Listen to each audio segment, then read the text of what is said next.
नमस्कार. मी संदर्भ ग्रंथपाल प्रसाद भडसावळे. आज आपल्यासमोर सादर करत असलेल्या बोधकथेचे नाव आहे खरा ज्ञानोदय. अहमदाबाद येथील व्यावसायिक कर विभागाचे अतिरिक्त आयुक्त इंताज मलिक हे PhD पदवीसाठी मान्यताप्राप्त मार्गदर्शक होते. स्वतः व्यासंगी अभ्यासक असलेले मलिक यांची संशोधनास मनापासून मदत करणारे मार्गदर्शक अशी ख्याती होती. एकदा त्यांच्याकडे जैन तत्वज्ञानावर संशोधन करण्यासाठी चिंतन मुनी आणि निरंजन मुनी हे विद्यार्थी पोचले. चिंतन मुनी हे जैन तत्वज्ञान आणि इतर तत्वज्ञान याचा तौलनिक अभ्यास, तर निरंजन मुनी हे शतवदनी रत्नचंद्रजी महाराज यांच्या भावना शता हा ग्रंथ यावर संशोधन करीत होते. या जैन मुनींना गुजरात विद्यापीठात PhD संशोधनासाठी आपले नाव नोंदवणे कठीण होत होते, कारण तज्ञ मार्गदर्शक उपलब्धच नव्हते.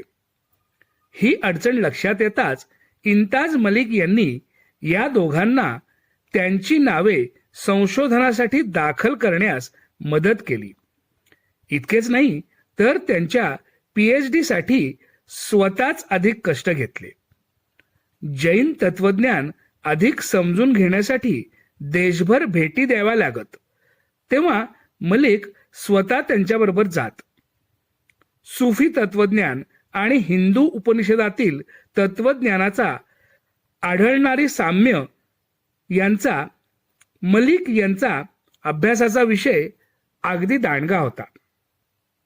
गुजरातमधील मुस्लिम मार्गदर्शकाने जैन मुनींना PhD साठी मार्गदर्शन करणे हा अभ्यासाच्या क्षेत्रातील पुरोगामी विचारच होता.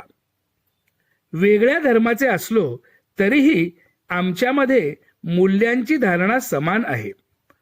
धार्मिक विषयावर संशोधन करताना त्याग व निष्ठा आम्ही मलिक यांच्याकडून शिकलो, असे चिंतन व निरंजन मुनी यांनी आवर्जून सांगितले.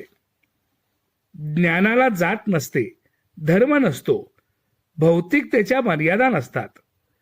जाती धर्माच्या कुंपणापलीकडे जाऊनही ते संपादन करता येते, हेच खरे.